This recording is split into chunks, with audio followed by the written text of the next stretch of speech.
thought that we'd go this far. Don't stop now. Reaching for a distant star. Don't stop now. Isn't it strange how we're safe and home? Together counting days until the second go. If you're gonna make a change, you have to let me know. Turn this shit around, start to top the notes. It's all you need to do.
Don't stop now.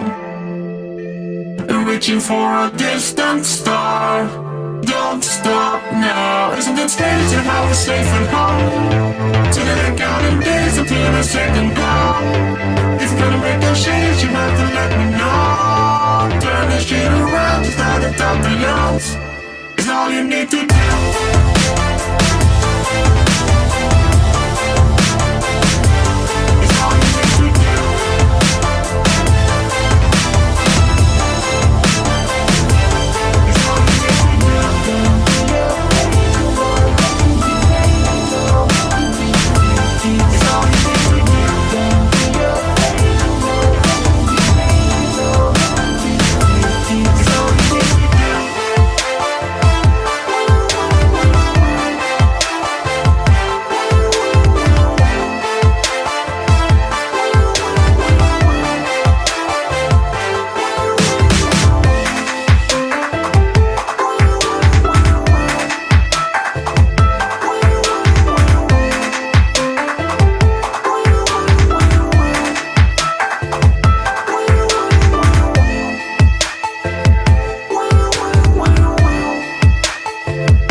for a distant star. Don't stop now. Isn't it strange how we're safe and home? So that I counting days until a second go. If you're gonna make a change, you have to let me know. Turn this shit around without a doubt the yells. It's all you need to do.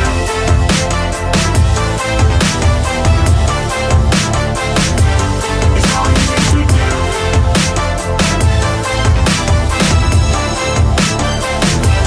It's all you need to do.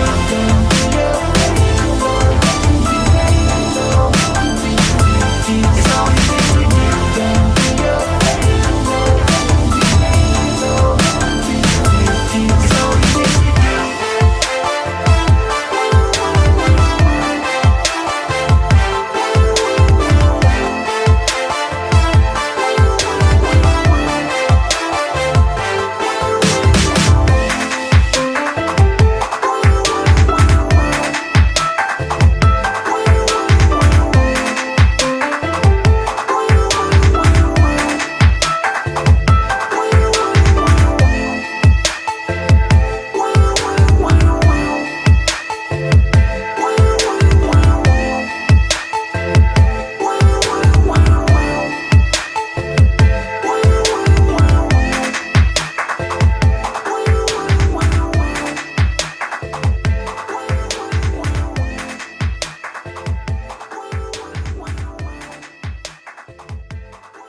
Don't stop now. Reaching for a distant star. Don't stop now. Isn't it strange how we're safe and home? So that I counting days until a second go. If you're gonna make a change, you have to let me know. Turn this shit around without a doubt the yells. It's all you need to do.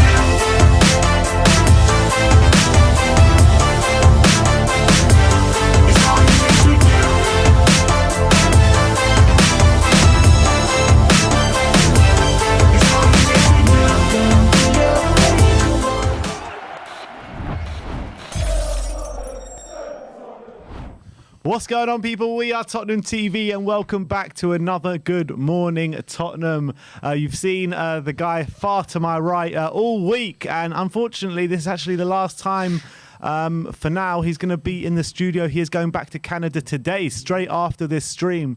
So everyone show him some love in the comments. It's been brilliant, absolutely brilliant to have him around. And we're going to miss you. We are going to miss you being around the place. Mate, I'm really going to miss you. It's all starting to hit. I was just saying to Bob outside, I'm like, in a few hours I'm going to be in Toronto. And I'm like, as much as I am looking forward to seeing my wonderful and beautiful wife, it's like I'm going to get quite emotional saying goodbye in about a couple of hours. And then, yeah, off to the airport and back on the other side of the pond. And what makes up the three Bs today is Bob Spur TV on his debut on Good Morning Tottenham. Bob, How are we doing? I was with you at the game last night. It was a good night all round. I mean, it's proper Spursy, but how are you doing? Yeah, absolutely fantastic. Absolute honour to be alongside this guy for his last few hours in the UK. Going to miss him like anything, really. I think we're all going to miss him, aren't we? Definitely. Yeah, game. Typical Spurs. Typical Spurs.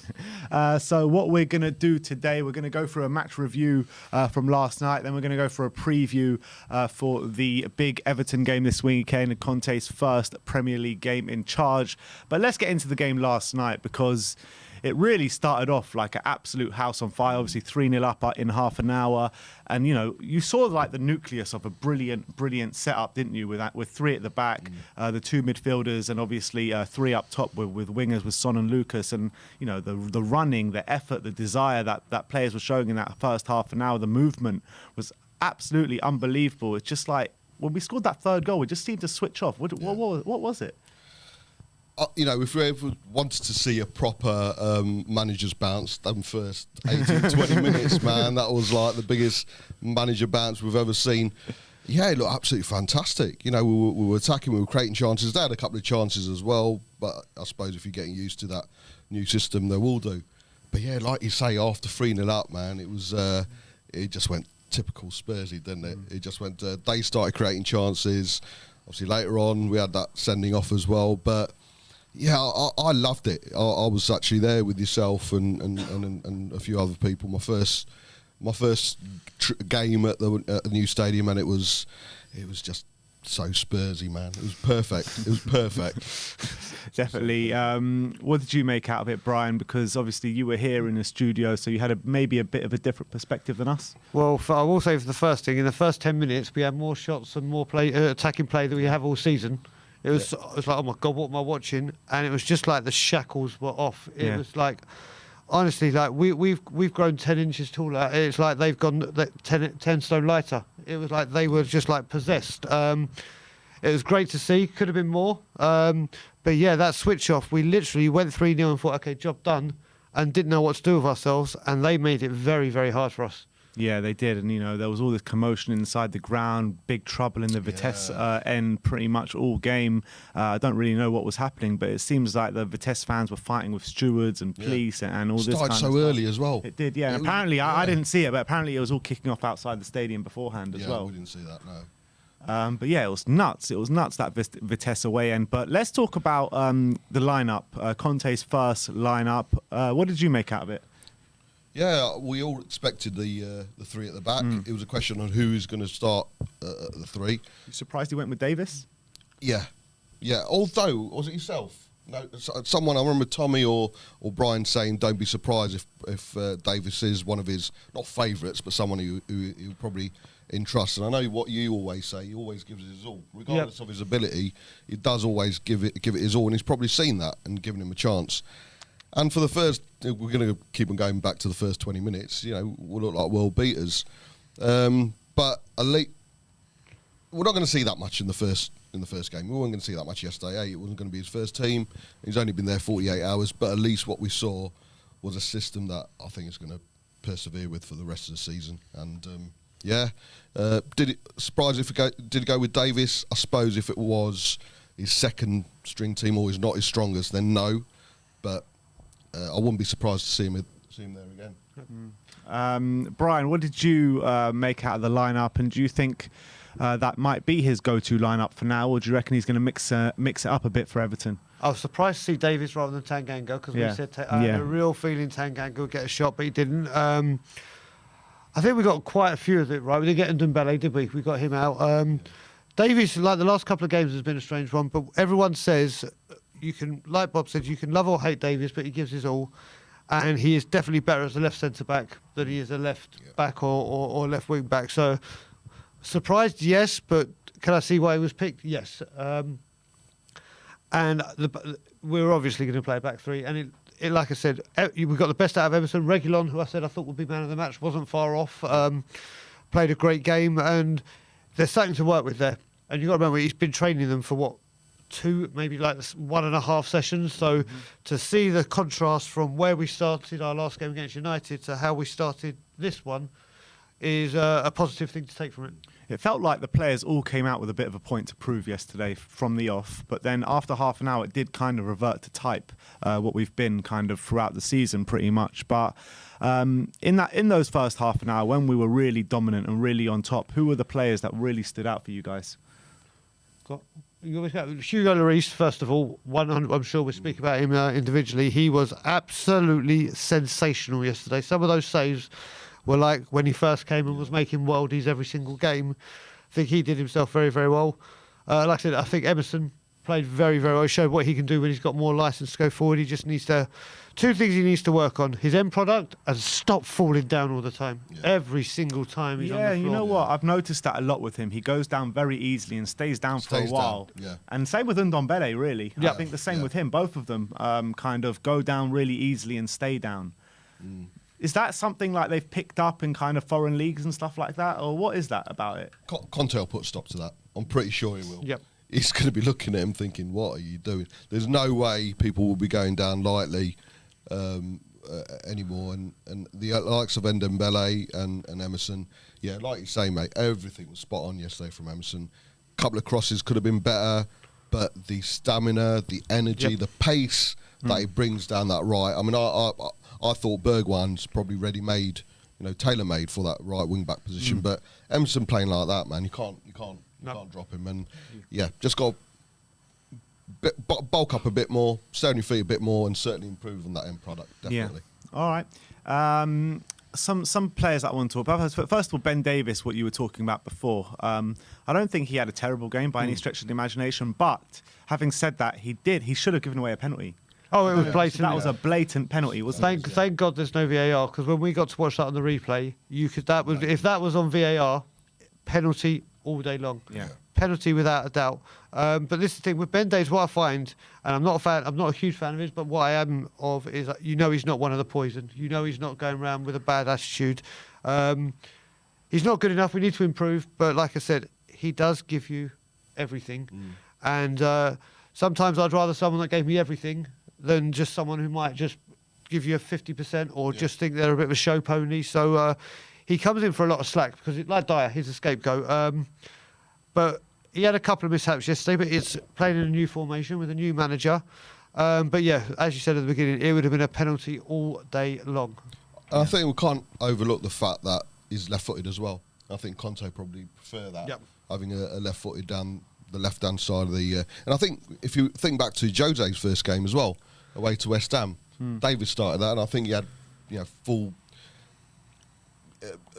full idea of starting Davis down that left, but he got injured, didn't he? And then we got Reguilon in, and so it was he never went to Davis as often as he could have. So I think it's a big factor that Jose entrusted Davis to start down the left-hand side, and again Conte is.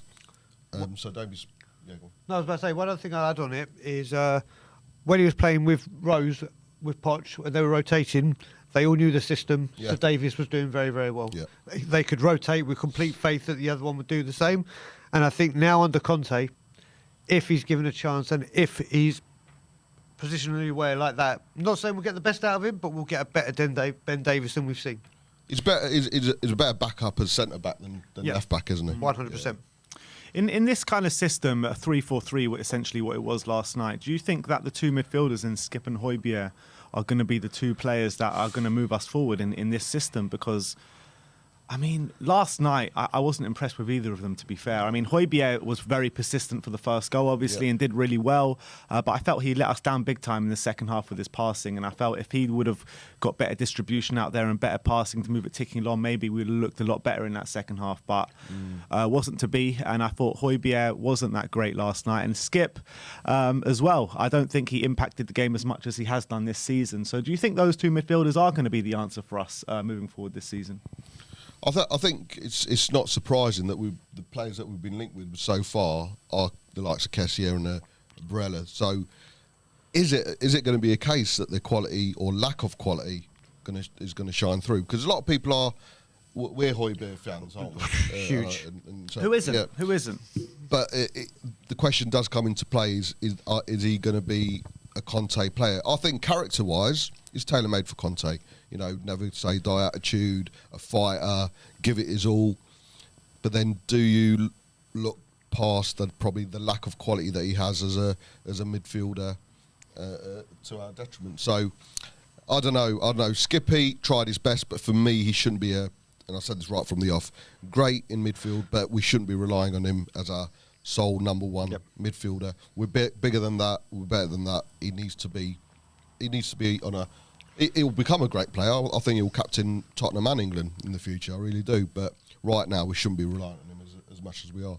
You're right. I'll carry on with Skip first. Well, first with Skip, we said it when we've done a few watch-alongs that it looked like the whole midfield was pinned. We were saying, not just us, other streamers, other people in the chat, that if Skip plays, we play well. Yeah. And you can't put that much pressure on a 20-year-old, especially at this level and the level we want to be at. If that's the case, something's really wrong, isn't it? Yeah, something's exactly. really wrong in this squad. Exactly. Oh, yeah. So he done fantastic at Norwich. Don't get me wrong. He has played fantastic for us. The last couple of games he hasn't been, but he's a 20 or 21-year-old guy, whatever you want to say, and he's going to get better. Højbjerg, I was very concerned last night, and I am a huge fan of that man. I love him to pieces. But like I said, and you said it when we were doing the Good Morning Tottenham when Conte came, we're now linked with a better calibre of player. Yeah. And it does not matter anymore. If we want to get back to, or resume to get back to where we were and believe that we need to stay there, we need to chuck sentiment right out the window. And if like we did with Nuno, if Conte comes available, you upgrade. And it's not just for the manager, you've got to do it for the players as well. And if someone like a Kessie or a Barella comes in, unfortunately, as much as I love Højbjerg, they are better players. Apparently, Barella's about to sign a new contract. Okay, so let's skip Barella, people. Let's go just for Kessie. If we're splashing the cash, who Yeah, cares? exactly. But Kessie will be an upgrade. Maybe Barella signed a contract with a release clause that's higher, so maybe you might be right. But unfortunately, or fortunately for us, we're going to be linked with a better calibre of player now. And if you want to win things, you have to have better players. Who's our other options in a 3-4-3? Who's the other two in midfield you'd pick ahead of a Skip and a Højbjerg? Winks and Dele. Winks and Dele, yeah. I mean, I thought Ndombele when he came on yesterday, he looked really good. He always does though when he comes on. Let's be true. honest. He always, True. with tiring legs, he's going to get a bit more space. He's going to be able to do his 584 step overs. So yeah, Emerson was doing that last night. He did about 15 right at the end, didn't he? Down that right, yeah, in one go. But yeah, Ndombele coming on in the latter stages of the game, playing well. We've heard over and over again. He needs to do it for the 90 odd minutes. So, and the fact we celebrate every time he finishes 90 minutes just says it all. It's 90 minutes. We celebrate more than a goal sometimes. So, but yeah, that's the thing. Who would you play? And like you say, Winks is probably the other option. In that system. I actually thought Winks looked the sharpest he's been when he came on. He last played night. the ball forward. Give him that. It's the first time. It's the first time in ages we've actually seen. I'm actually going to talk positively about Winks because I thought he came on. Yeah, I know. I think he came on and I think he did really well yesterday. I think it was so much more positive than he's ever been in the last 2 years. Yeah. I mean, I know it's not much to look at. It's not much to look at. Yeah. But I'm just saying, like his actual way he was on the pitch, forward thinking, driving forward. That's what we want to see from him. Yeah. I mean, he'll do a job, but I don't know if we're questioning Højbjerg's and Skip's quality under Conte, then we have to, we can't give a Skipper. He played Winks a pass. He played well yesterday. The fact he played the ball forward a couple of times actually did faint. So yeah, it's all about depth. It's all about getting the quality in now. Conte will not settle for an option between Skip, Winks, and unfortunately Højbjerg. And let's talk about Harry Kane last night, because in my opinion, I thought this was a Harry Kane which you saw visibly trying really hard, getting himself involved in the game. Someone that's coming back into it, in my opinion. I thought he's buying into this project. He's buying into Conte, because I saw a different Harry Kane last night. I don't know about you guys, but I really did see a different Harry Kane last night. I did. I mean, his passing was better. The holding up the ball to get the red card from the player. Yeah. The first red card was pivotal, because they really were on top. So bringing it back down to 10 men each was vital. And he did look like he had an extra spring in his step. People got to remember, we've got to remember, it's one game after 1.5 training sessions. So he's not going to come on, score a hat-trick, 60-yard passes being sprayed everywhere. The whole team are fired. You know what? And actually, I think, in all honesty, this is sound we're upset, conceding those 2 goals probably did a lot for us mentally, for Conte to work on. I'd rather he see the bad in the Europa Cup game, a Conference League, rather than a Premier League game on Sunday. So there's a lot to work on. But with Kane, you certainly saw something there. And listen, he's got Conte now. He's got the best, one of the, if not the best manager in the world at the moment on current stats and everything. So he's going to learn from it. And I think he'll come back. All right, got Everton on Sunday, sorry. He'll probably have another good game there. But I think when he comes back from the international break, it'll be all guns blazing. Yeah. I want to just, before we end the match preview, I want to just have a look at the goals that were scored last night. So obviously, let's start off with the goals we conceded. Let's start off with the bad, and we'll end off with the good. Because the goals we conceded, that first goal, first of all, what's Eric Dyer doing? Yeah. What is he doing? Like, how many times are we going to say this about Eric Dyer? Yeah. You know, the ball comes in and he's just in absolute no man's land, and his man gets in front of him. I don't know if it goes off Dyer or the striker in the end, but what happens there? Well, what's Eric Dyer doing once again? He had a Dyer moment. We all expect a Dyer moment, and there's two puns to that. We always expect it. We know it's going to lead to either an own goal, a player getting away from him. But yeah, he just lost him completely. I don't know what he was thinking. Maybe it was too comfortable. They were freeing it up, and that's it is typical Dyer, and it's unfortunate because he had a good game. I thought he looked solid. I was surprised he was in the middle actually because I thought we were surprised. I was surprised in the middle because I thought Romero'd be there. But yeah, he looked commanding. He was moving. Whenever he moved to left or right, the other guys moved with him, and you could see he was in charge of moving that back three as well. But yeah, it's just unfortunate, man, because if cuts out little stuff like that, little bits like that, he'd be such a good defender. But he had a Dyer moment. He did. I mean, like someone said in the comments here, he was actually at fault for the second goal as well. Where not fault, it was Mora's fault for the ball going through his legs, and it's hard to see it when that happens with a defender. But first of all, that corner came from the first wonder save of the night from Hugo Lloris, and that was a sensational save. But like you said, I don't know what it is with Eric Dyer. I wish it was just a certain minute every game. You knew he had this brain fart, and we could just go like, if it was the 65th minute, you don't know when it's coming. It's like okay, 63rd minute, right? Dyer off time, like we do with Dembele, go down. because he, and we were saying it on the fan show as well yesterday, and everyone has been saying it. He plays well, and there's just that one moment, and it just throws away all the. His concentration level. It's literally, he just goes into a daydream. He's like, oh, I wonder if Delhi's playing Fortnite or something. And literally, and then the ball's past him, and otherwise he had, like Bob said, a good game. But there's just this moment, and you don't know when it's going to come. We should have like a warning sign or something. It's like, because he just can't stop this lapse of concentration. I don't know how you coach that out of someone.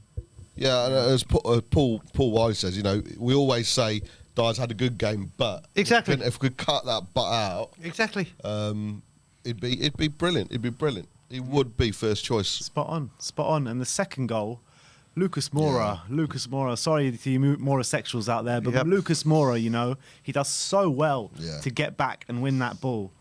And then what's he doing after that with that pass, man? I mean, not taking away from the finish from the striker of Vitesse, because it was absolutely beautiful finesse finish right into the bottom corner, curled around Hugo Lloris.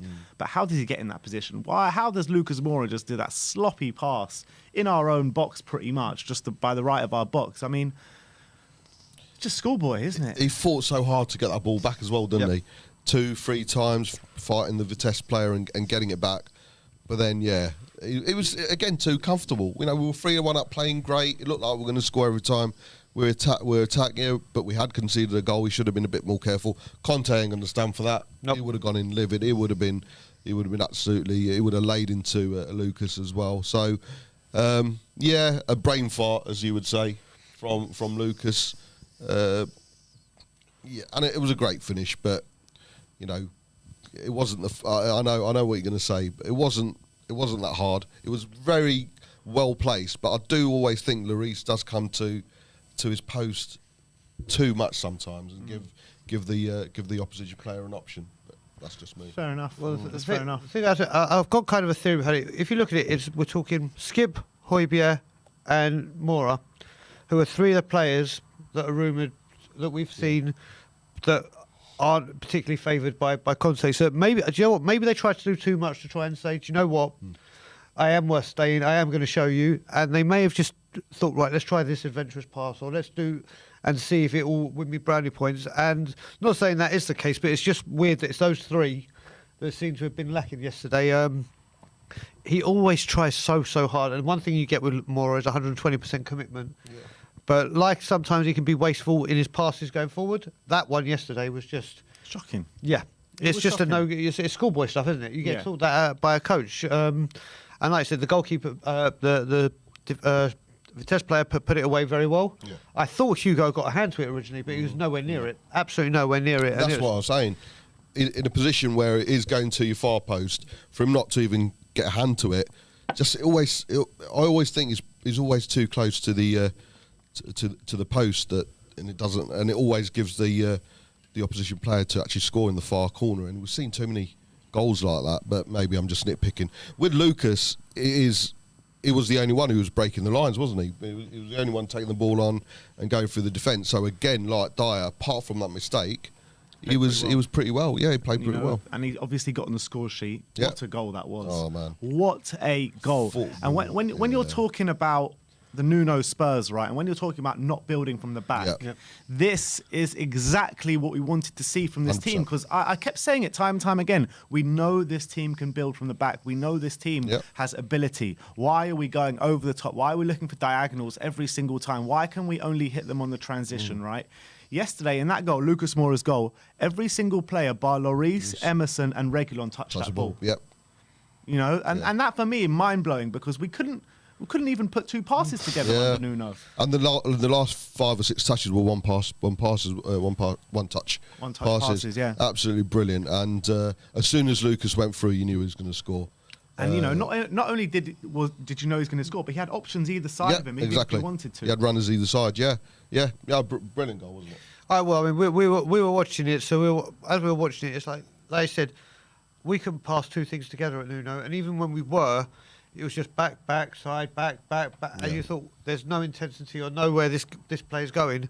But yesterday, it just looked like I was saying we scored a couple of goals like this before. We scored one with Adebayor against QPR when we was Harry Redknapp, and there was another one with Mauricio Pochettino with Everton when every player touched the ball. And it looked like that. There were options. There was movement. It wasn't Madame Tussauds FC yesterday. There was actual. Yes, we went static in the second half, but the movement for that goal was simply incredible. It really was. It really was. And you know, time and time again, Romero was getting in front of a midfielder, getting in front of an attacker, being aggressive, getting the ball. How many chances did Romero on his own create last night? You know, 2 or 3. And the first goal where Sonny polished it off, I mean, we had a couple of Ping Pong FC. Ping Pong FC. But, you know, got there in the end with a nice finish from Sonny. But it was just the effort and the desire for that first goal that made it happen, wasn't it? Yeah, absolutely. And I'm sure under Nuno it would have been a case of, here we go, we get another chance miss, and we're heads down, everything, but they never gave up. Yes, persistence. That really made it happen. Exactly. And it was like you say, Ping Pong FC. The ball could have gone anywhere. But Sonny never gave it up.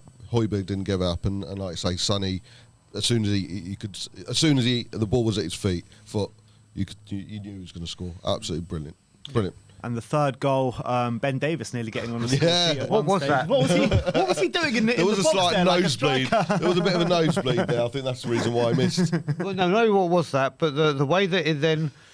Harry Kane on the defender got a touch, then it went over the line, it hit the crossbar, hit the goalie's head, hit the bar, hit the shoulder, bounced out. I was like, what is going on? I called own goal there and there, didn't I? So I looked Did he give it own goal? Yeah, own goal. It was, but it was the most comical of goals. All started by Ben Davies' cross shot thing, pass, I don't know what you call it. The defender and the goalkeeper just got shocked Ben Davis. Maybe that's what what it is. It really could have been. It really could have been. But listen, we got the goal. Harry Kane looked so gutted. He didn't get the goal though, didn't he? He looked so gutted. That's what you want to see. You want to see Harry Kane yeah. gutted that he's not getting on the score sheet. Yeah, absolutely.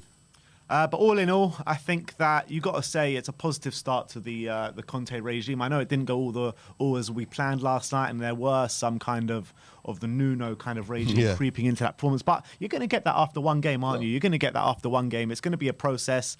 We're going to need to trust that process, and we're going to need to listen to what Conte says. And in his post-match interview last night, he was saying, "I hate this kind of game. Yeah. I hate this kind of game. Crazy game, yeah. Crazy games. You know, he would just, you know, when you've got the opportunity to kill the opponent, Yeah. you must kill the opponent." And that was a true, you know, barometer of that last night, wasn't it? Yeah. I think I wasn't expecting miracles.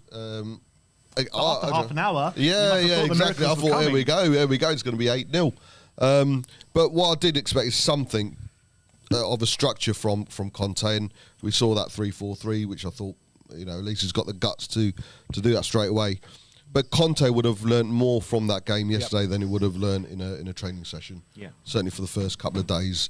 And that can only be a positive. It was, but also how refreshed is it to see a nice press conference? All right, it's his first one, and he's going to be a little bit upper and whatever. But when we hear these press conferences now, we can go away as Spurs fans and take something from what he's saying and saying, right, he's saying we need to do this, he's saying we need to do that. He's not just saying that. He's not saying, for instance, we need to work, we need to find solutions. Yeah, he's fine. saying, this is what we're doing. Improve. Exactly. But this time, you can actually say, do you know what? He's saying this is what we need to do. Yeah. And my God, are they going to do it? So it's very, very refreshing at long last to hear again. Yeah, I mean, when Nuno was doing his post-match press conferences, you're listening to him and you're like, do I really believe this guy? I mean, it's not like do you really believe this guy, but do you really have faith in this guy? Maybe is the right term. When you listen to Conte speak, you're like, wow. Like, you just sit there and shut up and listen, don't you? You just sit there we're and shut up and inspired, listen. aren't we? We're inspired as fans, so I'm sure the players are. But Nuno, you know, I've always said this, and you know the words I'm going to say: mediocre manager from a mid-table playing, pragmatic playing team. He was never going to get the respect, unfortunately, and he was never going to inspire us as fans as well. Yeah, it never worked out for him at Wolves. How can he take on a job like Tottenham Hotspur Football Club and take them to the next level? It was too much of a big It was too job, much, wasn't man. it? It was too much. I had actually stopped listening to the press conference unless I was coming into the studio view, because I just could not be bothered to hear the same thing over and over again. Yeah. We must be better. We must be better. I think we counted must on the improve. last press conference we did after the United game. I think he said the word solution 5 times and work like 8 or it's like every week. I actually found the Nuno press conference more mundane than the Mason ones. I really did. Oh. That's a bold. I think I'd agree with you. I think I would Yeah. agree with you, because at least you could see with Ryan he had a bit of passion for the club or whatever, and it affected him. Whereas, and I keep going back to what your grandpa said, the legend that is your grandpa, when he said he looks like Nuno's depressed. I really, really Yeah, think he said that. Yeah. he said it, and Joe, you know what, the more and more you look into it, and the way his body language was and his mannerisms, I'd have to say I completely agree with the great man. The only time we saw him smile was that first interview. Wasn't Make it? you proud. We're going to Yeah, make you we're proud. gonna make you We're proud. gonna make you Even proud. messed that up, man. Even messed that up. We're gonna make you proud. We're gonna make our proud. What? You what? All right. Just before we move on, let's get through some super chats. The Perchy, big up Perchy, Big up, Perchy. says both wing backs will be crucial for us and had a very good game. The midfield needs work. Conte will sort the sloppy errors out of this team. Be excited, lads. And that's spot on, isn't it? 100%. Absolutely spot on. 100%, 100%. We knew when you play. Look what he did. We keep going back to this player with Victor Moses. Look what he did for Moses. Look what he did for Alonso. He does it into plan. He goes wherever he goes. The wing backs are an absolute vital part of his way of play. And you saw that last night because they were our best performers on the outfield Yeah, of yeah. the pitch yesterday. Exactly. So there's going to be more to come. I mean, I think everyone was licking their lips at the thought of him and Reguilon together. That was the one that we were all talking about. And if that's how he's going to perform after one game, and do you know what, Ben? When we were watching West Ham and Newcastle, how many times they try that long ball, and he's not the tallest kind of chest controller if he needs to, and it just wouldn't work. Well, yesterday, rather than the pings, they were finding him and letting him use his pace with the ball as opposed to using it to try and chase a long ball. And I think that's going to get stronger and They stronger. as did it goes play on. quite a few long balls yesterday, don't you think? Certainly, Lloris was always looking for Harry Kane, and to be fair, Harry Kane with his header did find Sonny and Lucas a number of times. So that's something else we need It's to. a blessing. It's a blessing to see Hugo. But it's an attack. It's an No, but attacking. the thing is about those long balls, that fine. Nobody's got problems with long Yeah, yeah. balls, right? But people have got problems with persistent long Yep, balls. that's When you it. just get the ball to your two defenders, as it was under Nuno, and just ping it. That's all That's you it. do. That's your only game There'll be plan. no runners No either variation. side. Yeah, It's your yeah. only game plan. Absolutely. And when we got up there, it was basically people just running by Yeah, themselves and no exactly. support, no nothing, no real game plan of actually getting the ball forward. Yep. At least yesterday, you saw variation aggression first of all, and you saw a specific plan of how we can hurt Vitesse. Exactly. The amount of times Lucas and Sonny were running off Harry Kane after those through. I mean, they were running as soon as the long ball was being played. They were off, and a couple of times they were caught offside. But at least, like you say, Ben, there was a persistent, specific a game plan in place. That's all you want to see. Yeah. That's all you want to see. Correct. And, you know, we had more shots on target yesterday than we had probably in the last 4 games put together, or 4 or 5 games put together. I would like to actually see that stat, because literally when we had a shot, do you remember how many times we said, come on Spurs, get up to a fast start, and we're like, are you taking the mick? And then literally we didn't say it yesterday, and wallop, there you go. Keep not saying it. Exactly, I think that's the key. But yeah, for once we did get up to that fast start, and that's what we've got to continue doing. Yeah. Super chat here from Dark Sunji21 saying at least Romero's red card is for Mura, so he'll be suspended for Mura, while Vitesse's 2 red cards is against Rennes. That's quite interesting. I didn't actually think of that. That's a great point. I didn't actually think of that. So Great point. Vitesse is pretty much done. Royale was great. That red card play was a class. So let's talk about the 3 red cards, actually. The Romero red card, I mean, it was definitely 2 bookings, that's for sure. Very aggressive challenges from Romero. Are you kind of worried that we might see that kind in the Premier League, and we might see a lot more sending off from him in the future, because he is very aggressive and he does like to get in front of the defender quite often, doesn't he? I'll take this one first, because I know when Bob speaks about Romero, he'll have a lot to say, so because he knows a lot more about him and loves him. So, listen, first thing we're going to say is we knew, everyone will say when we're getting this, he's going to get about 8 red cards a season or whatever. It's nice to see a defender with a bit of intensity and everything and set the tone. You've got to remember, in the Premier League, he's been doing it, but he's been getting away with it, or it's been well-timed. And we knew this was coming. We knew that Romero's got a red card in him if he loses his head. The second one, when he rolled down and he was holding his chest, it reminded me. Do you remember that? I can't remember Stephen Taylor, the Newcastle player, when he got handballed. Yeah, and he pretended he had a heart, like literally, said like he'd been shot. Yeah, it was a red card. It was a red card. But like Dark Sanji just said, the first thing I thought was, I completely forgot about who the Vitesse players are missing. It's against Mura. He's not got to travel to, I can't even remember what country that's in, Slovenia or something like that. So he's not got to travel. It's a needless red card that puts in a bit of spot of bother. But when you sign a world-class player like that, listen, Jaap Stam used to get a few red cards. Rio Ferdinand used to get a few red cards. Vidic used to get always against Torres. These great defenders sometimes make this kind of error. And this is another reason why finding a centre-back is imperative as well. Because if he does get these suspensions, you need another of his ilk or of his class to come in and steady the ship, because we've seen what happens when he's not. But yeah, for me, it was 2 bookable offences the whole time. And do you want to say this? Yeah, Romero, world class man. I've been going on about a player since last September, October. You know, the links between Put the Kleenex away. Yeah, mate. that's it, man. We should have put a Kleenex tattoo on with yeah, We should I have bet love the guy. I've been singing his praises for so long, and absolutely, let's just say, very excited when we signed him. But it's that fine line, isn't it? Does Conte go in and say, stop putting in those stupid tackles? Because they are sometimes silly, especially when you're in a yellow card already. But then by doing that, are you taking the aggression away from him? And one thing I've always liked about Romero, the guy's hard tackling, hard man. He'll give it his all. So there's that fine line, and I think he just needs to be a bit clever. And he really anticipates where the ball's going to be, doesn't he? He always really on the front anticipates, foot. always getting in front of the defender or the midfielder, whatever it may be.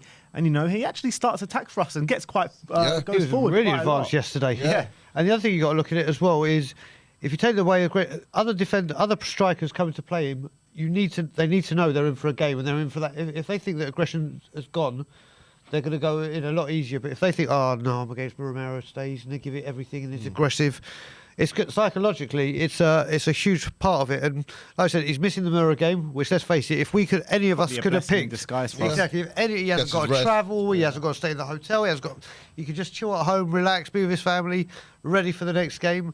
Out of all games, if we could pick any game of the season that he's not there, that would have been the one. Yeah. So it's a blessing in disguise, as you said. His yellow and red card counts in Italy weren't great as well. It was always there.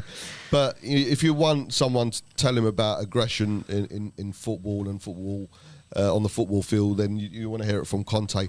Also do not underestimate how fast the kid is, man. He is rapid. Well, you got a big statement here from Bounty Killer, who reckons he will become the best defender in the world. Yeah. Wow. And I wouldn't be surprised. Well, he's already got best defender in Serie A, so to get that accolade in that league, you're halfway there.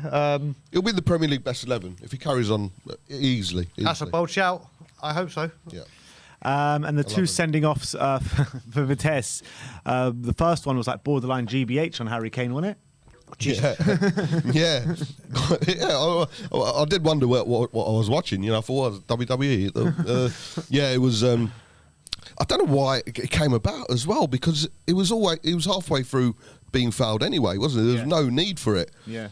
Maybe he just wanted to rest against Rennes. It was the most obvious red card ever, especially second booking. Yeah. Yeah, it was. It was. I mean, the great thing, and a couple of people said it on the fan show. You can't underestimate how big of a play that was by Kane to hold it up and get that. Like, we're all expecting with Kane, yes, score goals, yes, do this, yes, do that. That, what he did, pretty much killed the game off. Yep. And brought the teams back to 10 apiece. And it just took the sting out of the towel. So that was probably the best thing he did. And he did it remarkably well. And that's some of the job he's got to do up there by himself. Yep. When he's got to try and, if he can't impact the game attacking wise, how can I do it? And he played it very, very well. It was a great piece of play. Don't you think that Kane will stay up there now? Very rarely we'll see him drop deep, especially in that formation. I don't think, and Conte's already been on record, hasn't he, saying, you know, it's great, he's creating all these chances. This is before, obviously, joined Spurs. I think this was during the Euros. During the Euros. Well, one thing I'd do is keep Harry Kane up there, because he's one of the world's best to do it. So, yeah, don't be surprised if we don't see another assist from Kane. I'm sure we will, but... Well, even though we saw one last night. Yeah, we did, yeah. So, but I think we'll see a lot more of a prominent number 9 up in the penalty area from Kane for the rest of the season. And I think that's great. That's great. I'd agree with that. And obviously, the third red card of the game was great play from Emerson, marauding down that right-hand side. Keeper comes rushing out. He tries to lob the keeper, and and the keeper does what the keeper does and handballs it outside the box. And they were down to 9 men on the night. But a great play from Emerson, wasn't it? It was. But you know what? We had the advantage compared to you guys. I've seen it on the replay, and it was kind of one of those Mr. Sissoko or Raheem Sterling against Man U, us, where you couldn't tell if it was actually his elbow or hit, because the angles weren't the best. And then we spoke to someone on the fan show, and they're like, it's one of those where if you think it hits the elbow, it looks like it hits the elbow, but if it looks like it hit the chest. Right. So I still haven't seen the replay to see if it's gone, but listen, the referee with no VAR once again really did help us yesterday. But there wasn't that. I don't think there was many Vitesse players complaining about it, was there? No. There wasn't a big hoo-ha. From when I saw it, I think it did hit his hand. Yeah. It did hit his hand. We were right behind it, and it did look like it was with his right hand coming out. First impression, as I watched it on the replay, it looked like his elbow all day long. Yeah. It looked like his elbow, but then they kept changing the angles, and you just couldn't tell. But the referee only gets one look at it. Just go on your first instinct. Yeah, always go on your first instinct. Yeah. But yeah, so when the referee's only got one option and he hasn't got VAR to call on, he's going to give the red card for that one. Yeah. He's got to. The only way he wouldn't have given referee the option is if he went like a defender and had his arms behind him. The fact he's a goalkeeper, the fact he's got his arms up, just gave the referee in a natural position for a keeper. Yeah, that's it. But there were always a goalkeeper's always going to do that. He could be in the opposing penalty area. His first instinct's going to be to go with the hand, isn't it? So. But no, we're not complaining. In fact, the sub goalkeeper who came on made an excellent save from Gio when he came on. Gio should have scored. Gio should have scored. So, but no, absolutely brilliant. Yeah. Correct. A few more super chats here. Dark Sunji. Oh, I just read that one. There was another one that just came through. But first of all, let me welcome to Gold Sashi. Welcome to the We Are Tottenham Army. Welcome. Great to have you. Thanks for the support. I think that is all the super chats for now, actually. So let's move on. And there's one here. Joe Lombardi. I don't know what that says. Some Italian saying, I don't know what I'm saying here, so it could be quite dangerous. But it's Volari, Cantari, Antonio with Conti. We fly high, wave, the others goodbye, Volari, Cantari, Antonio. Oh, it's that song, It's an Italian song. You haven't done anything wrong. I'm not going to do the rest of the song. Butcher it. Great start. It was a great start. I'm not going to go into opera singing or Italian singing just yet, but that is Come definitely... on, it's your last day, Dago. And that's why. There's no singing. I've done enough. I have done enough. I have done enough. Thank you. Yeah, thank you. But yeah, so that's it. You haven't been... that's definitely a song.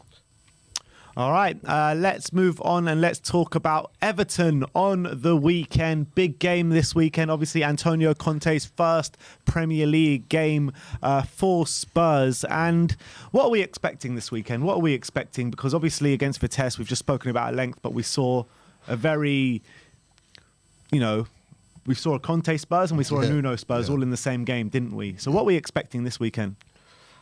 I am pretty much, because you've got to remember, Everton are on a bad run as well. They're on a bad run. They started off well with Rafa, and the last few games, especially the Watford one, which I believe was their last home game, they were booed off like we were against United, and the pressure obviously is not going to take long to go on to Rafa because of his Liverpool links. I tell you the truth, I am expecting an exact replica of what you guys saw yesterday. Oh, really? Not like Scott. I mean, I think it's going to be one of those crazy... We're on top, they're on top, topsy-turvy. Expect Andros Townsend to have an absolute worldie. Shooting from 30 yards every 30 seconds. Yeah. Damari Gray is a player I love and I wish we'd got, and I think he'll turn up. For that price as well. But yeah, for I don't understand for 1.5 million why we didn't go for him. Remember, I was on a show with you on Irish Hotspurs, and I was saying that. And yeah, so I think it's going to be a really, really entertaining. Maybe quite high scoring again game, but I think we'll have enough to get the 3 points. Bob? Yeah, it'd be interesting to see how many players who played yesterday will be starting against Everton. I think Dyer, I think Romero will, Højbjerg, Skip, Reguilon, Emerson. The only question is probably Davis. I personally think it will. I wouldn't be surprised if we saw the exact same 11 start against Everton. I really wouldn't. What am I expecting? We've got a good record against Everton. We always like goals at Goodison Park, don't we? The sixes. So does Harry Kane. Yeah, and so does Harry Kane.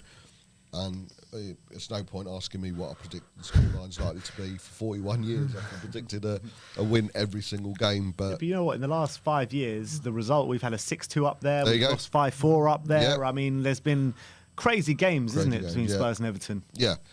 And like Brian says, they're not playing great football. Benitez under pressure already. But they've got good players. Townsend's likely to have a worldie. He's played all right this season He's as well. played very well this season. He's impressed me this season. But I don't think DCL's back yet. He won't be back for He's a while. too busy doing Sky coverage. Yeah, exactly. What was that all about? I obviously expect us to go there, and I think having a few more days under Conte can only be a blessing. And like I say, yesterday's game's going to help Conte so much, more than any training session would have helped as well. Agree. So, Spurs win, of course. When you're looking at the form against us, it was just on screen a minute ago. Only one win in our last 5 games against Everton. But on the flip side, away at Everton, do you know the last time we lost there? 2019, 2018? No, I think it's longer than that. No, in the league. It's longer than that. We lost there in the Cup, obviously We lost in the FA Cup 5-4 last under Jose. season, yeah, so- But I'll tell you now, in the league, the last time we lost was 2012. Wow. Okay, I was going to be a little bit long. I was going to go closer to 2000, but yeah, we How do. mad is that, though? That's How mad crazy, is that? man. It is crazy. Like I said, they're normally, these games are actually normally quite insane. I remember when Robbie Keane used to score hat tricks against them. They've always this actual game and this fixture. I remember going to a game where Gaza tore them apart. Yeah. Literally tore them apart single-handedly. They have always been very entertaining games. I can't remember, apart from the 1-0 that we had with Højbjerg's first game, I can't really remember a dull Spurs-Everton game. Do you think this will be of the same ilk, though, now they got Rafa Benitez, we got Conte, I mean, 2 fairly pragmatic managers. Do you think it will still be one of these high-scoring games, free-flowing games?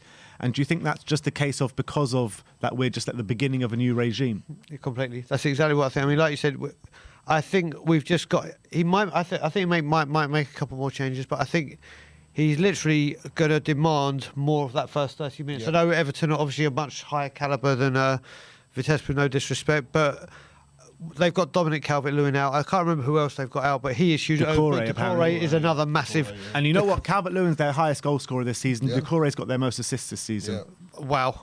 Wow. Let's have a look. We've got it up here now. Yerry Mina's out as well. Oh, come on. This should be... And Gomez is out again. Yeah. Okay, 20. Does that say 25% chance? Yeah. Okay. So, yes, they are 4 huge players for them. Yeah. The one player I love at Everton who really scares me a lot is Luca Digne. I think he's a great left back. And with Luca Digne, he's actually been out injured, but they're expecting him to be fit for this one. Why do I speak? Yeah. But yeah, he Don't worry, is it's not your fault. He was already fit before you said Okay, it. that's Your fault. I have but yeah, I just think that literally those 4 players out, especially the top 3, are huge. But I still think, like I said, this is going to be a very, very high scoring game. I agree with Digne. He's got a fantastic cross on him, and he's got good stamina on him. But then that's where Emerson should come in. You know, if he plays the way he can, it's up to him to keep Digne back. And I think Benito will see this as we need to win this. So they might start off the game on the front foot as well. And if they do, we always like play a team who come for us. And with the likes of Lucas, Sonny, and Kane up front, I think it will be every chance it could be a high-scoring game. Yeah, and when you were talking about the star men for Everton before, we spoke about Damari Gray, we spoke about Andros Townsend. As you can see on screen now, Damari Gray, 5 key passes inside the box this season. 5th in the Premier League for key passes inside the box. And obviously Richarlison, we all know the quality he has. 3 goals and assists in his last 6 for Everton. How do we keep these guys quiet, especially Richarlison? Yeah. The thing about Richarlison, he doesn't have a set place as he plays all over the front. It will come down to which back three we play. I think we'll play with the same. It's going to come down to what Conte can install in these back three players. With regards to our wing backs, they need to do their job and obviously hold the flankers back. But Richarlison has always been a dangerous player. Is always, and I've loved him. And you know, I wasn't surprised that the likes of Barcelona were looking for him. If there is one danger player who's going to get on the score sheet potentially on Sunday against us, I'd say it's him. So yeah, I definitely agree with you with Richarlison. The one thing is we can't have Eric Dyer on him. We can't because the only reason I say it, Romero's going to have to deal with him. Exactly, because the one thing is Dyer will match him for power, but one thing is Richarlison just stays on you like a rush, and the very second you make that mistake, he's gone and done, and it's just what comes off that. So he is a huge handful. Now Damari Gray is someone I've rated since he was going to Leicester. I think it was at Birmingham when he left for Leicester, we were going for him, and obviously we know it didn't happen. We know why it didn't happen. Then when he moved to Germany, I wanted to go for him because he's one where, again, his attitude seems to be called into question, but under the right manager, he is a huge threat, and he's shown it at Everton. His pace, again, we've got it where it'll be a huge game for either Reguilon or Emerson because he can switch wings. He is so effective. And again, his delivery is phenomenal. Yeah. That's why he's 5th in the Premier League. Yeah. I thought like you would have been 5 but 5th in the Premier League. And you think about all the creative players that are in there, he is a major threat. Yeah. Completely agree. Big game this weekend. Obviously, it's the last game before international break, and we can all celebrate because it's the last international break for a while. Well into the new year is the next one. So, how important is it to win this game, to have a nice feeling going into this international break? And when you're looking at the fixtures after Everton, you're talking about Leeds at home, Burnley away, Brentford at home, Norwich at home, Brighton away, and then obviously Leicester and Liverpool after that. But we've got a nice run of 5 fixtures where you're looking at picking up maximum, if not very close to maximum points out of those next 5 games, aren't we? Yeah, 100%. And of course, we all expect, we all want Spurs to win against Everton. If it's a draw, then we'd have to take it. But I don't think it would have been as toxic or would have been as heads down over the international break if it was a Nuno in charge. With it being Conte, at least we could say, right, at least go away during the international break, get to know his players a bit more, work out a tactic. We'll look at potential players to bring in Jan as well. Yeah, I still expect us to win, but I think a draw or a loss, which I don't think we will, but a draw against Everton going to the international break wouldn't be as toxic filled as it would be under Nuno. So yeah, I mean, first of all, for the last couple of years, I've been praying for international breaks. I've been like, please, just put me out of my misery. I don't care. Just let me and my wife have a peaceful, stress-free 2 weeks where nothing goes wrong. And now we've got the man. Excuse me. You think about it, the last few under Mourinho and under Nuno. Obviously, these players have been going on to international duties and they've been seeing the Manchester City players or whatever. And we have been bad to Club FC. And now when they walk in, they're going to be like, oh my God, you got Conte. How you done that? What's he like? It's going to be such another... They're going to be a fear factor for teams playing us. Exactly. And they're going to see the different... They will see close quarters when they go... From when they leave international and go back to their teams, they go, listen, the Tottenham boys that we're with, whatever country they're representing, they've got a spring in their step. They've gone up a gear. So getting a win for me, obviously it's always fast to get a win, but right now, so then the whole club can leave in a bit more positivity. And then I think it's really, really important because we don't have as many internationals as we had, like Pete Poch or whatever, like we saw in the World Cup in Russia. We had so many. He's going to get so long to work with a lot of players. Mainly because all the Spurs boys don't go to England anymore. You've got that. I don't think Tanguy's made it into the France squad is. again. So he's going to get that 2 weeks with Tanguy where he can work very, very close with them. And I think these 2 weeks are going to be bigger for the players that aren't going than representing the country because they're going to get to work under Conte. He can get a very, very close look at what he wants to do with them, if he wants to keep them, if they're in his plans, how much, and where he needs to focus his transfer activity. So this international break, I think, is actually bigger for the players that aren't going away on duty than actually are. Well, what's your thoughts on, and I've had this conversation or debate on Twitter saying Conte's signing's no different to Jose's. I've got my views. I mean, Jose's, I don't know if you saw it press conference yesterday or interview yesterday after the tour. Mate, he blew up yesterday, didn't he? He blew up yesterday. He's just showing is a dinosaur manager who's living from 10 years ago, but there's a massive difference in my eyes. There's a massive difference. There's a massive difference in my eyes. Just interested to see what your guys are.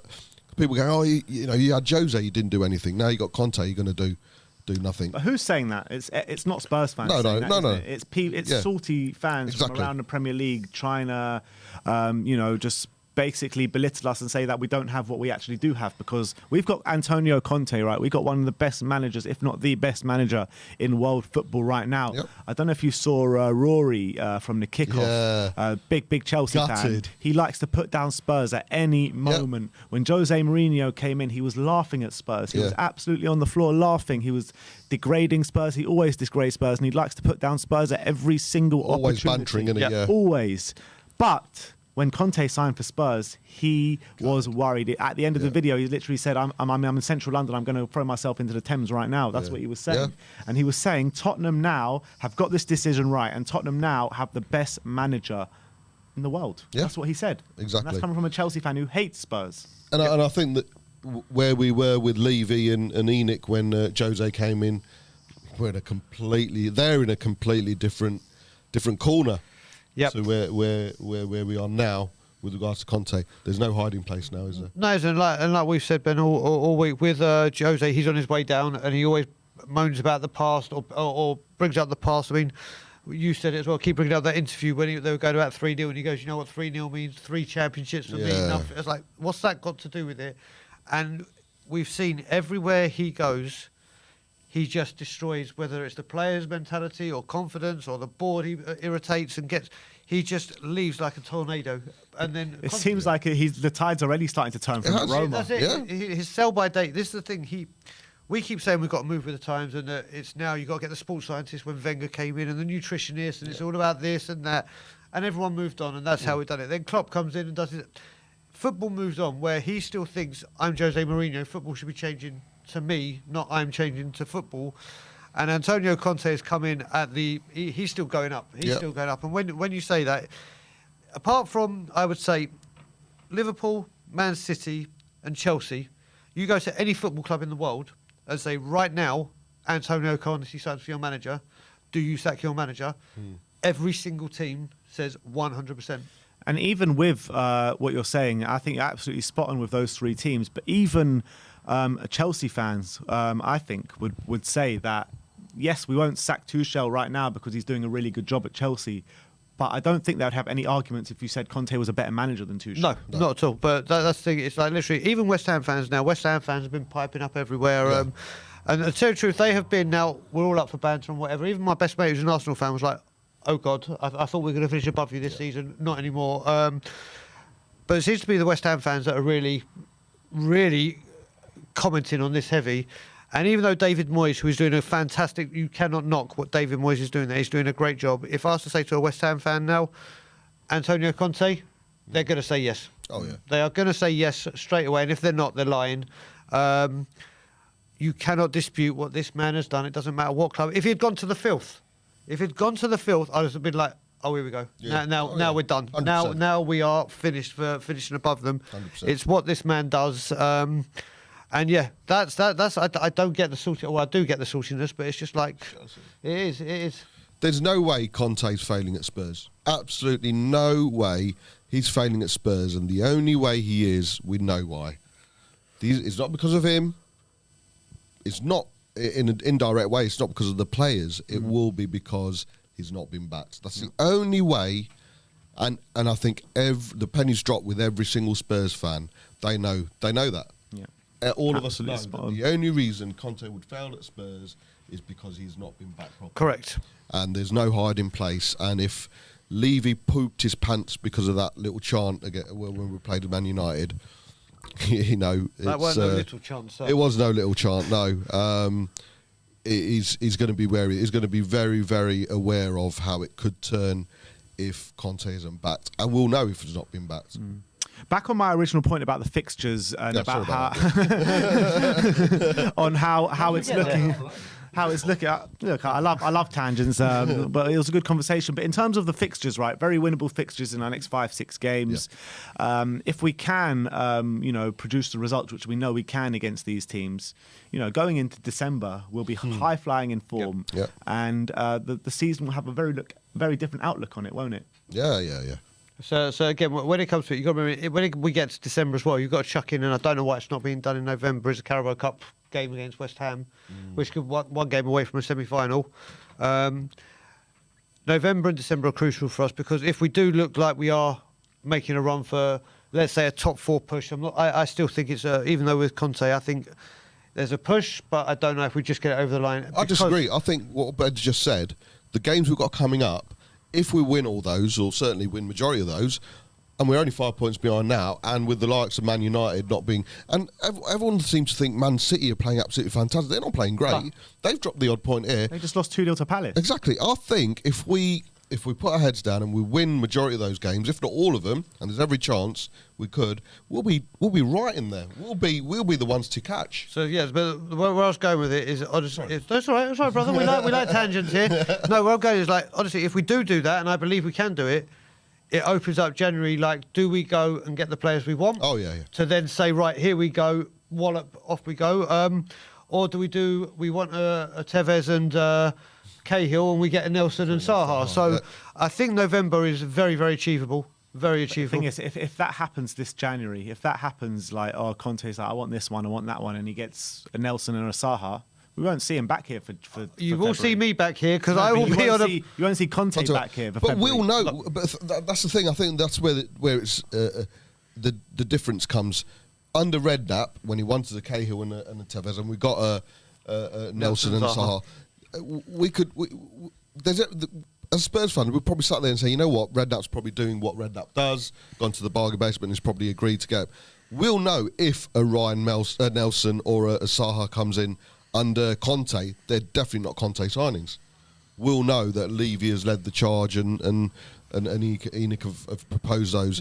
We'll know. We know the calibre of players that should be coming in now under Conte. So anything less, we'll know he is not being back. So there's especially with Paratici in there as well. Absolutely, you know what I mean, absolutely. So just before we move on, what are your score predictions, guys, for the weekend? Do you know what? I said I don't think it's to be the same. I'm going to go for the same score as yesterday. 3-2 us. 3-2 Spurs. Bob? Yeah, 3-2 as well. 3-2. Yeah, I think we'll concede a couple. Still getting used to that back three, but with Kane looking back to a bit of the old self, and Sonny and Lucas yeah, I think we'll score. I wouldn't be surprised if it was 3-0 up and them scoring 2. But yeah, we'll win. Of course, we'll win. With Decore and Calvert-Lewin out, I mean, they've been terrible since they have been out. I'm struggling to see how they get goals this weekend. I might Set plays. That's Set what I was plays. about to yeah, say. set pieces is the one. Obviously, with Luca Dean being back as well to provide them. But obviously, they got Damari Gray and Andros Townsend, who've also been performing this season. So I don't think it's going to be as high as last night. I'm going to go 2-1 Spurs. Spurs. And I think it's going to be another Harry Kane performance at Goodison Park, in my opinion. He loves it there, doesn't he? He does indeed. He does indeed.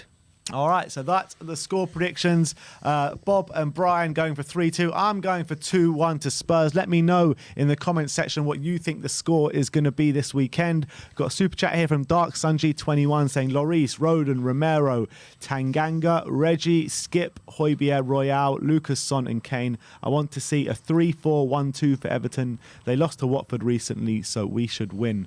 And yeah, they've lost 3 games on the bounce. So, I mean, I'm not saying this is an easy game by any stretch of the imagination. It's going to be a very difficult game against a tough side to beat. But I think with the players that they've got out, we really should be looking to win this game. Yeah. Really should be looking to win this game. It's a nice feel-good factor over the international break. Or is that yours? Sorry. Live TV, guys. All right, I'm the smallest out of all you guys. Oh, that's a different story. All right, let's bring on the first guest of the stream. And just before we do, just to let you know, the link is in the community section right now if you want to come on and have your say. But without further ado, let's get Grandpa on. Or Grandonpa, however it's spelled. Grandonpa. how you doing? Grandonpa. Grandonpa. Hi. Hi. First How you of all, doing? Good up, Brian. Have a good trip back. Thank you very And, much, Grandpa. Pleasure Hopefully speaking we'll to you see again. you back next week. Yeah, well, I hope, that's if my wife kicks me out. I may be home quicker than I thought, but yeah, I'll be home in 2022 at some point. I don't know when yet, but I'll see when. But it'll be a pleasure to see you again, sir. Right. Well, I'll go for 2-1. I think one of the people you forgot about was one of my favourite players is Andros Townsend. I think he makes a bit of a difference there, and I think we've missed him a lot. Anyway, as opposed to yesterday, I just got 1 or 2 thoughts which I think I expressed last night a bit. Is that what really interested me was the decision that must have been taken by Conte after the break to go into defensive mode. I mean, he took 2 of our best attacking players off quite soon, and he was definitely playing 4-4-5-2. He went back to 4 at the back, so he went really into defensive mode, away from the mode that he was in at the beginning. And I think I think he was just determined not to lose any more goals. Yeah, I think those changes were made after the Romero got sent off, and obviously he took off. Who did he take off? He took off Lucas and Son, didn't he? And brought on Sanchez, Ndombele, and Winks. And who was the other one that went off? Skip as well, I think, went off.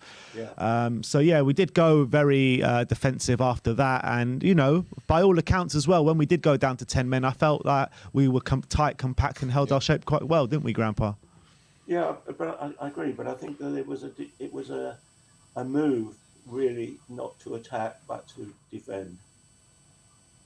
Yeah. I think clearly that was the intention, not to get another goal, but to stop losing a goal. We stopped pressing as well. First of all, And of course absolutely. it because they attacked so well.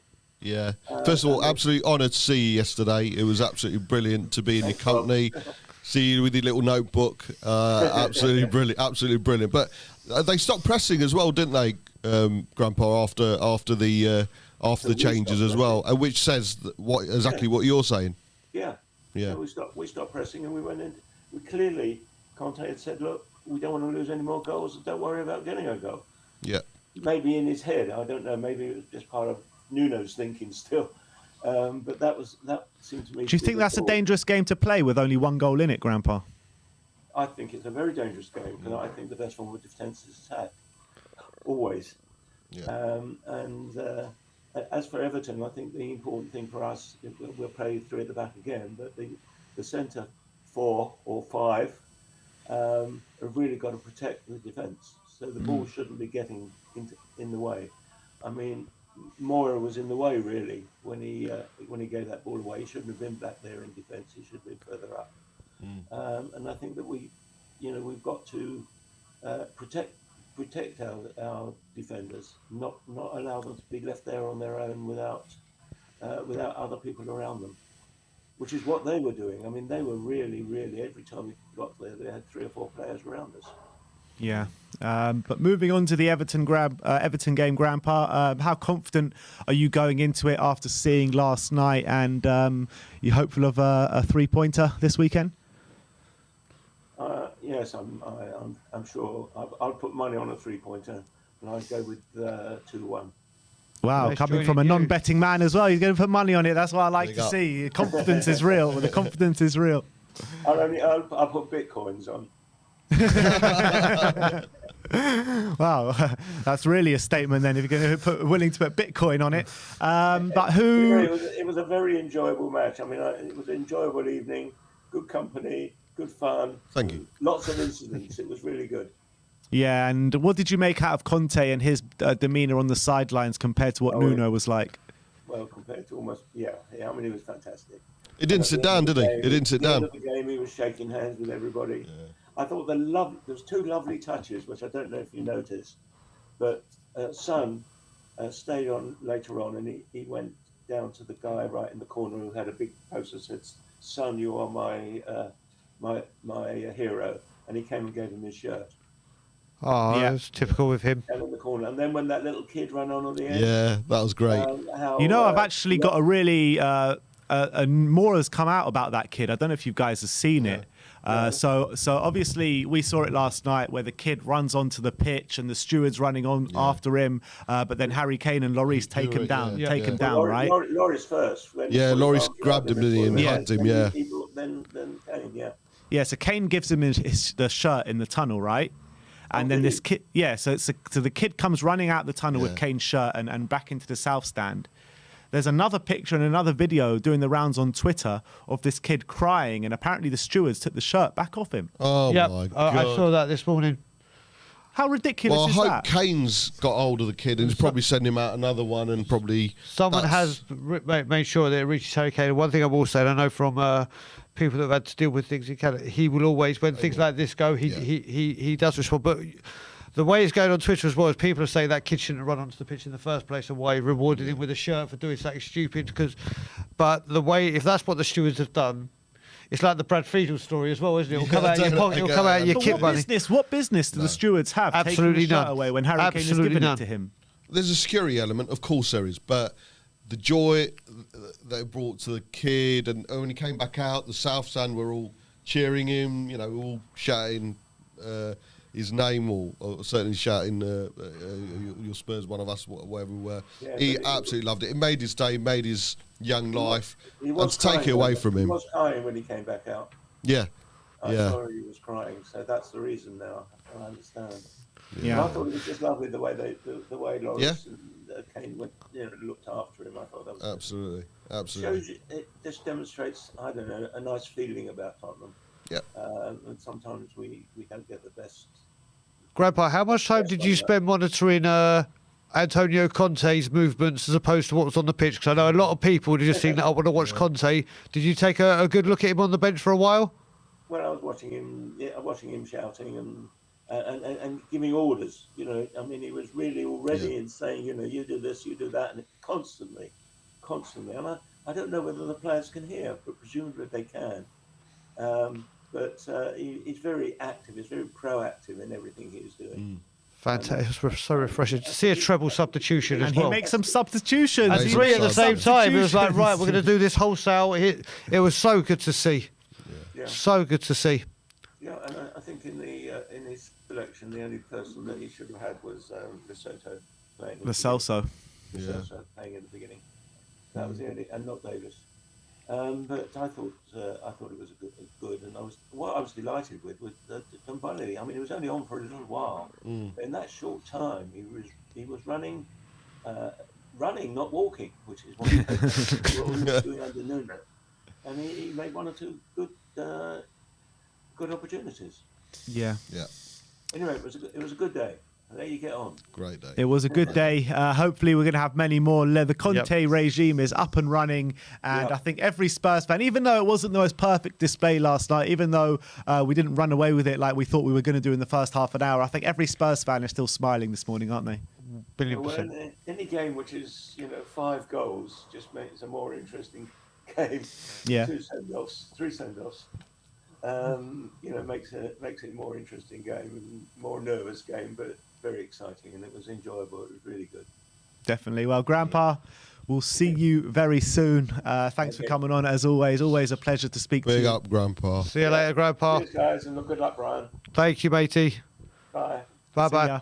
So there's one thing I want to talk about actually, and I want to big up this player very, very quickly because I think he deserves a hell of a lot of respect, and I am a fan of him. Is Davinson Sanchez, because he came on and within 5 minutes got a very nasty injury. Yeah, I It want was to ask you about that because I actually couldn't see it properly being No, in the I stands. I couldn't, don't know if you saw it, Bob.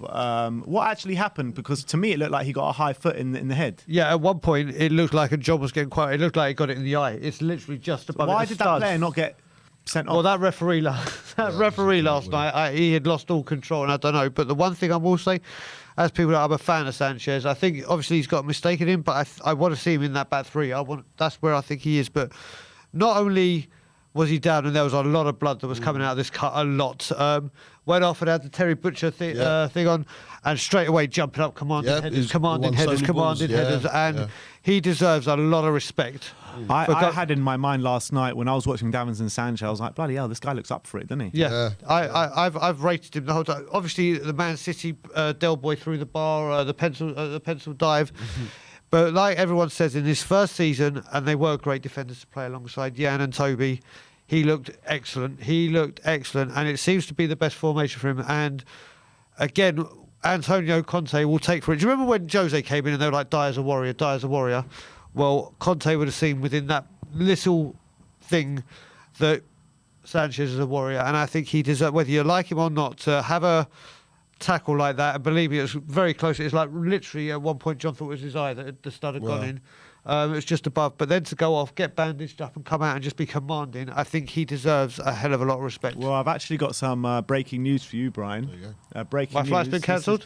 This is from Matt Hayes. It's an exclusive from Matt Hayes. Go on. Right, you ready for it? I am. Just letting you know, I have an exclusive piece, guys. Brian Daigle is an absolute legend. Official statement expected in the next few days. Matty Hayes. Matty Hayes. I love that dude, and he's such a good guy, and hopefully he'll be back on YouTube very, very soon. There may be something with him and me next month. Okay. I'm going to keep that close to my chest. Go to Ireland. I wish I was going to Ireland, but I love Matt. And do you know what? When I first came on this show, I was like, yes, I've come on the show, as in I've been on a fan show. But then when I got a message from Matt saying, do you want to come on my show? I was like, oh my God. I've now done the second biggest thing. Matt, I love you to pieces, buddy. I really, really do. And thank you for the super chat, brother. And Bob Swear, you but Matt doesn't ask me to get tattoos on my arse or anything. So yeah, but big up, Matt. And I haven't got to meet Matt. I'm with you all the time, man. I love you like a brother. Yeah, Matt is absolute top quality. He got a top quality channel, and he needs to get back to posting because YouTube's definitely a better place with him posting videos. That's for sure. And if I could have like 2 minutes just to elaborate on that, Brian's going back with legendary status because we all know why. You know, he came to Canada. We've got to remember this guy's on holiday.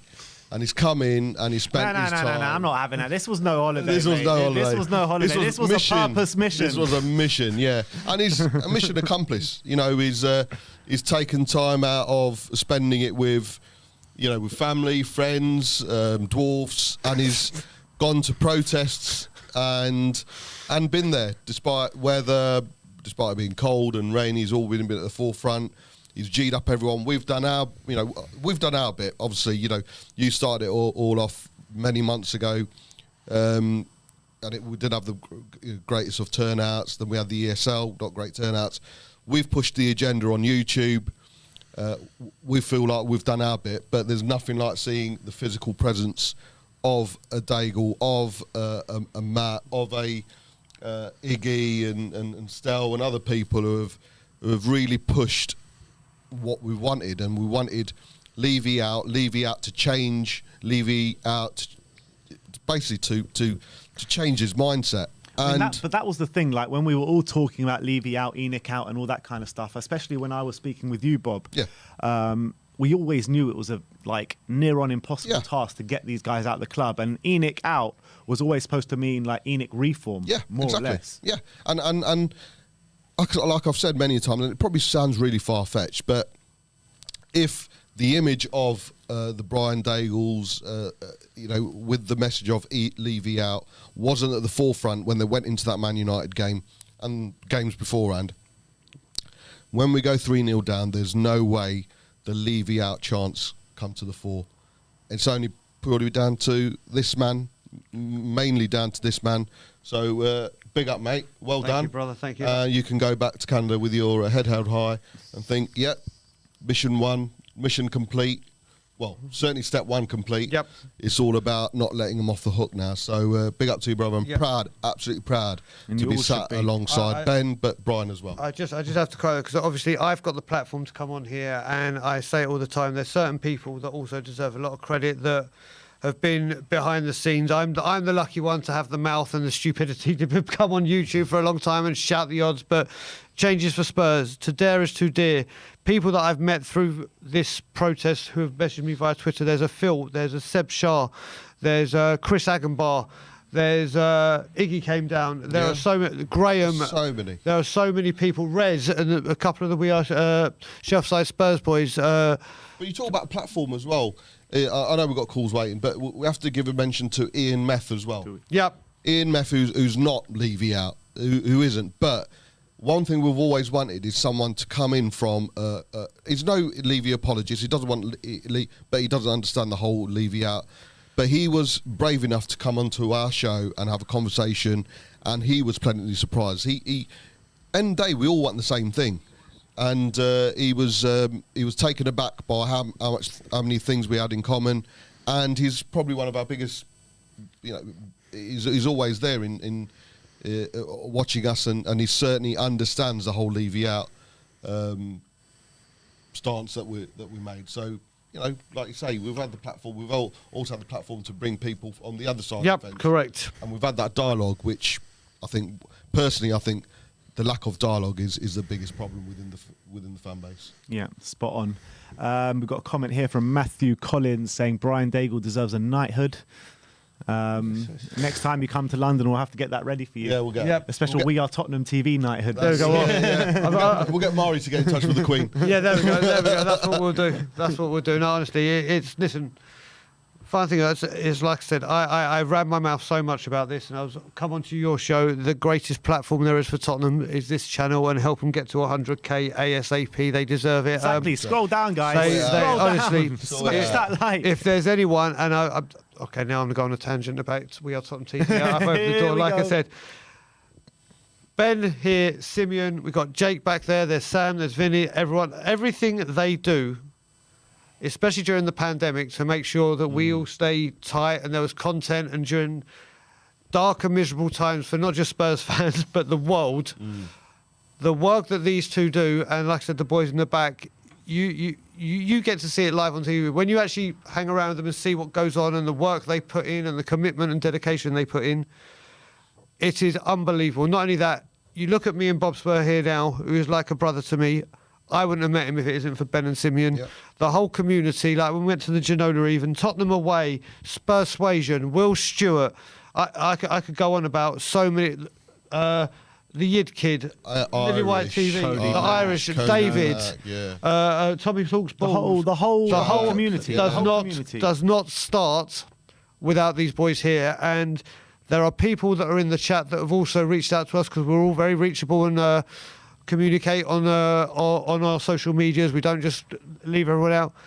There are people I have met, Seb Shah's, like I said, Phil's, people, Chris Agabars that came to the protest, Ellie, yep, that are now friends for life, that I will talk to and react to, and it all comes from this channel here. So just help these boys not get to 100,000. Let's get to 150,000 before Yeah, Christmas. man, Let's do that pitch for Start with 150. 100. I'll be happy with 100. Let's get now. for 150. 200. Let's have an auction. 250. But no, honestly, Where's John we need Cooper? John. We need John. Where's John Cooper? but yeah, these that. guys have just, John 500. Cooper. I forgot to mention as well. 500. Danny. Oh, how can I forget? Danny Kiriakou. I mean, everyone is just fantastic, and thank you for all the support, all the love. But everyone, just smash the like and subscribe to these boys, 100%. because they are two of the greatest boys you could ever wish to come Sim across. Sim as well. Of course, Sim, who I blame for my tattoo for going away, you silly boy. And obviously the legend that is your grandpa. Yes. The legend. So yeah, let's get these boys up quick time. Yeah, so big up to everyone. That concludes the stream for today. Before we finish the stream, let's give a bit of a check up with the tattoo. How's the tattoo going? How's that going? I don't know if I can show it like properly here, but I can go up to the camera a bit again. So it's there. Jake can zoom in there. Okay, if Jason is in, let me see. I can get. Jesus Christ! Don't go. We're trying to get it in. If I can come closer, it might be easier. But there you go. There What? we go. So let me just that way. I can never get it right on the TV. So yeah, it's been washed. It's had the soap. And actually, whilst we're here and I'm doing this, big up 8 Princes Tattoos. Yes. Who made us feel incredibly, incredibly welcome. They treated us like or princes, should we say? Yeah. Let's keep Yeah, it. shame they were gooners and stuff. Yeah, shame the tattoos were gooners, but it just goes to show. Triggering you at the end. Let's Yeah, say. yeah, but they're saying Levy's been the greatest chairman, but no, it was a great day. The tattoo is going to be healing. People that have got tattoos will know that the healing is the worst part of it, because it will start scabbing over soon, and then the hair start growing through it, and it gets irritable. But do you know what? There's been so much traction on that video and what we're doing. There's been a lot of love. And unfortunately, there's been some idiots, but they will do what they do. But yeah, it was all in good fun. I'm a man of my word, like I said. And I honour my bets, and now we just got to wait for Josh to get it. That's Yeah. it. Do you know what, he even sent me a WhatsApp yesterday to say he's even getting abuse or getting pinged on TikTok. Saying, Really? yeah, I'll show you the he sent me on TikTok, he's getting called out to get it done. So, Josh, brother, it is over to you. I bet he's regretting saying He's regretting it, man. He probably really. thought, oh, wait, but he ain't going to get it done. Yeah. He's like, no. So we'll see. All right. Well, Brian, it's been an absolute pleasure to have you here. I was going to say for the past week, but you've been here for a while now. But specifically the last week, when you've been here every single day in place of Sim, it's been an absolute pleasure having you. Yeah, and we're going to miss you being around the place, that's for sure. I'm going to miss it as well. I mean, obviously, you can find me. I'll still be calling in all the time. I'll still be here to support the channel and give as much love as I can. As I said to you guys, whenever you need me, just let me know and I come running. And obviously, people can find me on Tottenham on Tour, which is my channel. Grown big support. The numbers have gone up thanks to the great guys here in the We Are Tottenham TV family. And yeah, just thank you for all your support. I have loved every single second of it. Simeon, you need to go on more holidays. And then, yeah, I'll come back. So, yeah, just thank you, everyone. All right. And Bob, great debut on Good Morning Tottenham today. It's great to have you. And now you're moving closer. Maybe we'll see you more often now. Yeah, definitely. I'm within the vicinity now, so yeah, if I've got a day off, I'd love to come in there and live up to or try and match the highest standards this man set. So yeah, I'd be honoured. I'll be absolutely honoured. All right, so everyone join me in wishing Brian Daigle a very safe trip back, and look forward to seeing him on the channel when he does get back to Canada. Everyone show him some love in the comments, and don't forget Bob as well. Show Bob some love as well. That'd be nice. In the comments. But thank you everyone for joining us today. Like, subscribe and comment, and as always, come on you Spurs. Big up, Daigle.